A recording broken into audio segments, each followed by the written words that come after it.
This is Plant-Based Briefing, the psychological toll of killing animals, PTSD and Slaughterhouse Workers, Part 1, by Emily Moran Barwick at bitesizevegan.org. And I'm Marian Erickson, host of this curated content plant-based podcast, where I get permission from a variety of experts to narrate their content.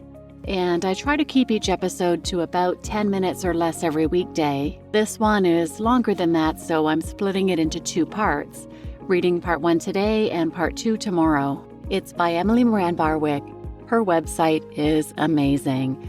She believes in the power of an informed public, that everyone deserves to know the truth about what they're putting in their body, about how they're feeding their children, about how what they eat impacts their planet, and they certainly deserve to know what they're paying others to do to animals in their name.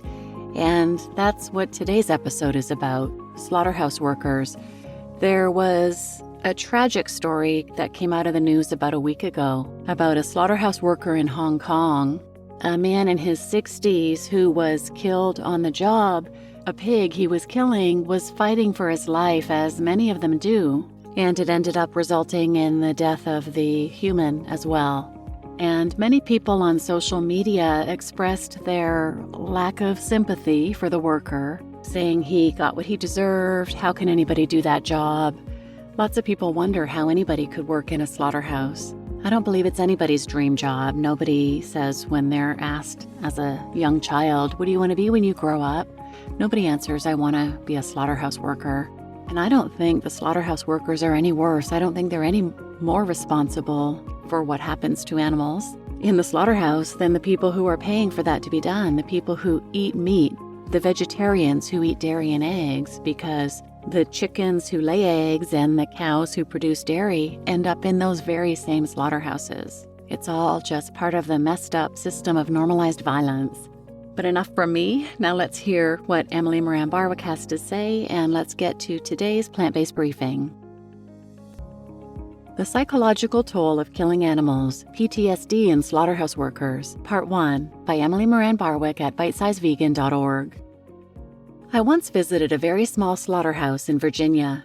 This particular slaughterhouse rotated the animals they killed by day.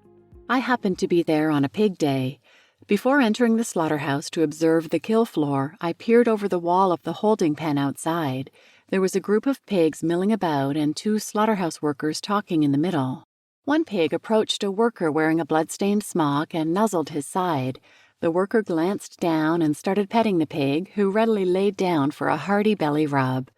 The slaughterhouse worker rubbed her belly as the pig closed her eyes in a look of bliss every person with a dog is more than accustomed to.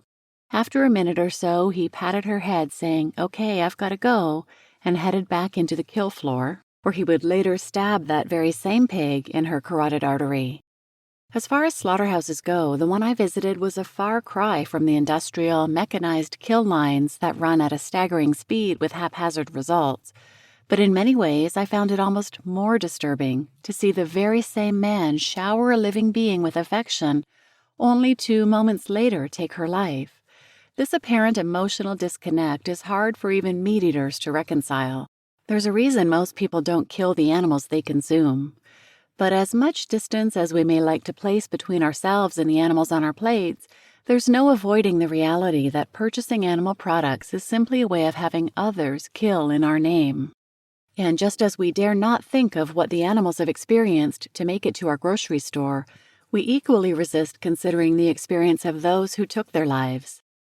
Why the mental health of slaughterhouse workers matters. Some people may wonder why I, a vegan animal liberation activist and educator, would take the time to address the mental health of slaughterhouse workers. The most basic reason why their mental health matters is that the psychological anguish of any sentient being matters. And when an occupation routinely causes psychological harm to workers across all countries and cultures, it's worth asking why. Slaughterhouse workers are essentially canaries in the coal mine for our collective humanity. If killing animals results in profound psychological trauma for workers, it would certainly call into question our societal belief that slaughtering animals is perfectly acceptable. This belief is already a thinly veiled dissociation for people who consume animals. Ask the average person to watch footage from a slaughterhouse and you'll likely be met with resistance. If nothing's wrong with the way that we raise, confine, and kill animals, why are we so resistant to watching? Perhaps even more telling is the animal products industry's own resistance to transparency. Starting with my own state of Iowa, many states have criminalized the exposure of what takes place within their facilities.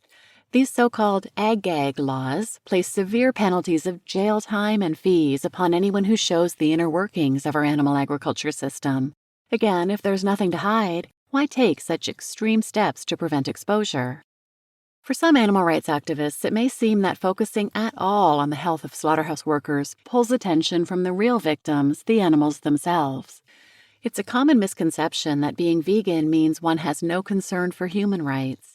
However, even if our primary focus is non-human animals, the psychological damage workers experience from killing them is a powerful testament to the true impact of the animals' suffering.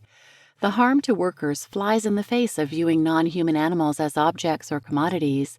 Were that true, slaughterhouse workers would not be so gravely affected by taking their lives. Why would anyone work at a slaughterhouse? You may wonder what kind of person would work at a slaughterhouse in the first place. Perhaps people who take sadistic pleasure in harming animals? While there are people who willingly gravitate towards slaughtering animals because they enjoy it, they are by far a minority. In reality, most slaughterhouse workers take the job as a last or only resort for income. Slaughterhouse workers typically come from poor socioeconomic backgrounds, often with little to no education. Many, if not most, are members of vulnerable populations like refugees, people of color, and undocumented immigrants.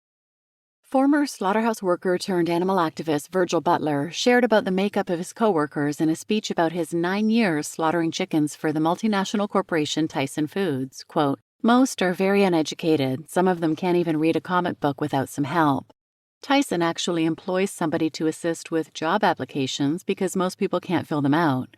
They also have a lot of Hispanic people that can't speak English, so naturally they can't write it.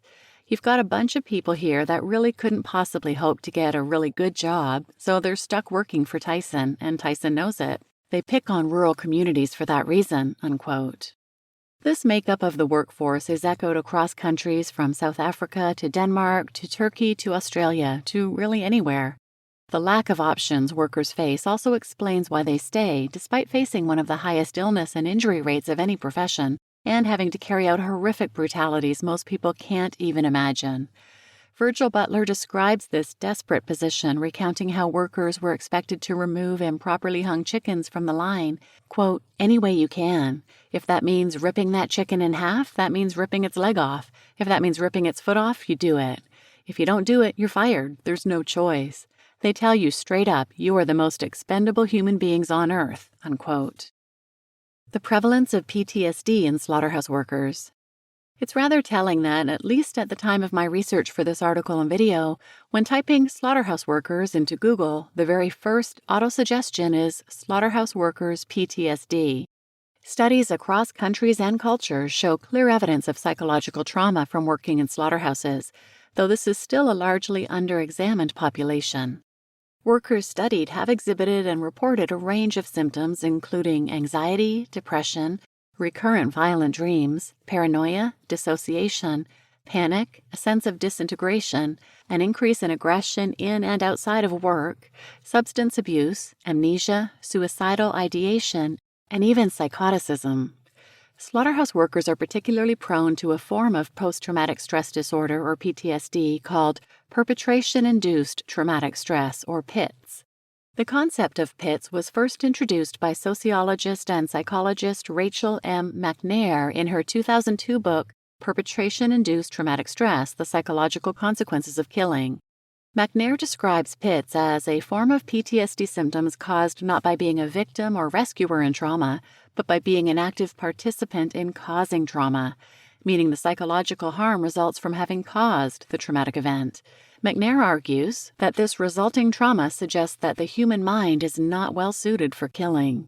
This assessment is echoed in a study in South Africa that created a timeline of the emotional breakdown of slaughterhouse workers, starting with the trauma of their first kill. Quote, "During their first kill, slaughter workers remember feeling upset and experiencing physical shock manifested by shaking and shivering. They were also emotionally disturbed by their first-time kill and noted feeling pained, saddened, and shameful," unquote. From the study, Slaughtering for a Living, a hermeneutic phenomenological perspective on the well-being of slaughterhouse employees. And they outline 4 stages in the emotional breakdown of slaughterhouse workers. First, becoming a slaughterer, experiencing the mental trauma of the first kill, and experiencing recurring dreams and nightmares. Then, maladjusting to slaughter work, experiencing heightened emotive responses and experiencing personality changes. Third, coping with and maintaining the work. Presenting with psychological defenses, finding strength and meaning, and displaying constructive and destructive coping tactics.